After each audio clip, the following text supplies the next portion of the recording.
Hello student, IIT जे advance 2024 का first paper का ये क्वेश्चन दिया हुआ है। कोनिक सेक्शन का क्वेश्चन दिया हुआ है और बिल्कुल इजी क्वेश्चन दिया है। देखो क्वेश्चन क्या कह रहे हैं। कह रहे हैं consider the ellipse x square upon a square x square upon 9 plus y square by 4 is equal to 1। Let S is p comma b a point in the first quadrant such that p square by 9 plus q square by 4 is greater than 1। यानी इसका मतलब P और Q क्या होगा, outside होगा। Two tangents are drawn from S to the ellipse of which one meet the ellipse at one end of the minor axis and other meet the ellipse at the point t in the fourth quadrant.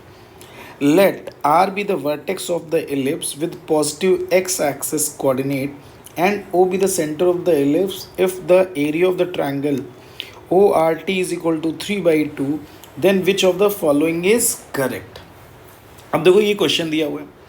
अब इस question के लिए अगर हम बात करते हैं तो ये कह रहे हैं consider the ellipse x square upon a square. अगर हम इसके लिए बात करें देखो ये कोई इलिप्स दिया हुआ है। अब देखो समझो ये कितना इजी क्वेश्चन दिया हुआ है। ये कह रहे हैं कोई आपका इलिप्स गिवन है, ठीक है। ये आपका क्या आ जाएगा, इलिप्स आ गया। ये x square by 9 y square by 2, देखो कुछ ऐसा इलिप्स दिया हुआ है ये, और ये कितना आ जाएगा, ये आ जाएगा, ठीक। ये कितना आ जाएगा 3,0, ये कितना आ जाएगा -3,0, ये कितना आ जाएगा 0,2 और ये कितना आ जाएगा 0,-2 आ जाएगा। ये ए आ जाएगा, ये A1 आ जाएगा, ये बी आ जाएगा, ये B1 आ जाएगा। देखो ये आपका इलिप्स आ गया x square upon 9 plus y square by 4 is equal to this. अब देखो इन्होंने कहा है क्वेश्चन में, कहा है कि कोई पॉइंट है जहाँ से दो टेंजेंट ड्रॉ जा रही हैं और एक टेंजेंट जो है वो कहाँ पे मीट कर रही है, माइनर एक्सिस के एंड पॉइंट पे, यानी इसका मतलब बी को मीट कर रही है। तो ये बात क्लियर हो गई। एक टेंजेंट जो जाएगी वो कुछ ऐसा हो जाएगा, और एक जो टी पॉइंट दिया हुआ है यानी इससे जो टेंजेंट आएगी वो फोर्थ क्वाड्रेंट में टच कर रही है, यानी कुछ ऐसा आ जाएगा। ये आपका एस पॉइंट हो गया। अगर एस पॉइंट ऐसा है तो पी हो गया, और क्यू की वैल्यू हमेशा क्या रहेगी, 2 रहेगी, क्योंकि वाई कोऑर्डिनेट क्या रहेगा, सेम ही रहेगा। अब ये कोई पॉइंट टी आ गया। अब हमसे ये बोला जा रहा है कि ये जो एरिया बन रहा है, ये जो पॉइंट ए ना लेके इन्होंने इसको आर ले लिया है, ठीक। ये हम आर मान ले रहे हैं। तो ये आर पॉइंट दिया हुआ है, आर पॉइंट का कोऑर्डिनेट कितना दिया है 3,0। अब क्वेश्चन में ये बोला गया है कि ओ आर यानी 3,0, 0,0 और ये कोई टी पॉइंट दिया था, इसके जो एरिया ऑफ ट्रायंगल आ गया वो जो आ रहा है। अब इस पॉइंट जनरल पॉइंट का अगर हम कोऑर्डिनेट कंसीडर करें तो वो कितना आ जाएगा 3 cos थीटा, कितना आ जाएगा 2 sin थीटा आ गया। ये कोई पॉइंट आ गया। अब जो थीटा आएगा, अब देखो ये 2 sin थीटा निगेटिव होना चाहिए, क्योंकि एक्स तो पॉजिटिव है फोर्थ क्वाड्रेंट में, तो 2 sin थीटा की वैल्यू क्या होनी चाहिए, नेगेटिव आनी चाहिए, तभी तो ये फोर्थ क्वाड्रेंट में लाई करेगा। तो इस बात का हमें ख्याल रखना है। अब ये पॉइंट आ गया 3 cos थीटा, 2 sin थीटा आ गया, ठीक है। अब देखो भाई इसका एरिया, देखो ये डिस्टेंस कितनी हो गई, 3 हो गई। अब आपको पता है ये हो गया बेस, और हाइट जो आएगी वो डिस्टेंस कितनी आ जाएगी, 2 sin थीटा आ जाएगी, ठीक। ये आगे तो कितना इजी क्वेश्चन है। तो एरिया ऑफ जो ट्रायंगल आएगा, एरिया ऑफ ट्रायंगल आ जाएगा 1/2 बेस का मतलब कितना आ जाएगा OR, और हाइट का मतलब कितना आ जाएगा ये, यानी इसका मतलब 2 sin थीटा आ जाएगा, ठीक है। अब इसका चूंकि एरिया गिवन है, sin थीटा की वैल्यू नेगेटिव है, इसका मतलब ये मॉड लगा देंगे। अब इज इक्वल टू ये कितना दिया है 3/2 गिवन है। अब यहाँ से 1/2 से 2 ये कैंसिल हो गया, तो ये OR की वैल्यू आ गई 3, तो यानी 6 sin theta is equal to कितना आ गया 3, वो भी मॉड ऑफ। तो मॉड ऑफ sin थीटा की वैल्यू कितनी आ जाएगी 1/2 आ गया, ठीक है। तो sin थीटा की जो वैल्यू आ जाएगी, sin theta is equal to कितना आ जाएगा -½ आ जाएगा, ठीक है, -½ आ जाएगा, क्योंकि हमें इस 2 sin थीटा निगेटिव चाहिए था फोर्थ क्वाड्रेंट के लिए। तो 2 sin थीटा की जो वैल्यू आ गई वो आपकी कितनी आ जाएगी -1 आ गई। तो ये जो कोऑर्डिनेट आ गया वो आपका कितना आ जाएगा -1 आ जाएगा। क्लियर है। तो अब हमको देखो यहाँ का कोऑर्डिनेट पता चल गया। अब देखो हमें इस पॉइंट का कोऑर्डिनेट पता चल गया, यानी टी का कोऑर्डिनेट हमें पता चल गया। भाई टी का कोऑर्डिनेट क्या दिया हुआ है, अच्छा, अब इससे हम थीटा की वैल्यू भी फाइंड आउट कर सकते हैं। अब देखो थीटा फोर्थ क्वाड्रेंट में है, तो इसका मतलब हम ऐसे ही चूँकि ये थीटा दिया हुआ था, थीटा को फोर्थ क्वाड्रेंट में लेना है।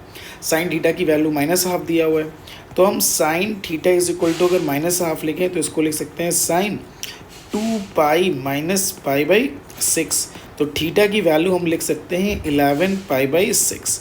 तो उसके करस्पॉन्डिंग, चूँकि हमें ये टी का कोऑर्डिनेट चाहिए था, तो टी की जो वैल्यू आ गई 3 cos थीटा, और ये कितना आ जाएगा 2 sin थीटा। तो इससे टी का कोऑर्डिनेट आ गया 3 cos 11π/6। तो cos फोर्थ क्वाड्रेंट में पॉजिटिव आता है, तो 3√3 आ जाएगा, सॉरी √3/2 आ जाएगा, और ये जो है ये -1 आ जाएगा। ठीक है, तो आपका टी का कोऑर्डिनेट आ गया 3√3/2, कॉमा कितना आ जाएगा -1। देखो ये टी का कोऑर्डिनेट आ गया, क्लियर है। अब हमें टी का कोऑर्डिनेट मिल गया। अब देखो हमें क्या चाहिए, इस पॉइंट के अकॉर्डिंग पी का कोऑर्डिनेट चाहिए।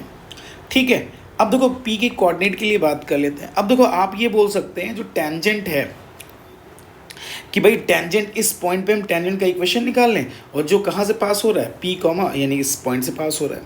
तो इक्वेशन ऑफ टेंजेंट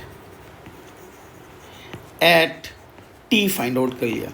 तो आपको पता है कि equation of tangent at T, तो x1 आ जाएगा, तो x इंटू x1 का मतलब कितना आ जाएगा 3√3/2 a का मतलब कितना आ जाएगा 9, प्लस y इंटू -1 अपॉन कितना आ जाएगा 4 = 1 हो जाएगा। अब ये टेंजेंट किस पॉइंट से पास हो रही है, दिस टेंजेंट, दिस लाइन या this tangent, this line passing through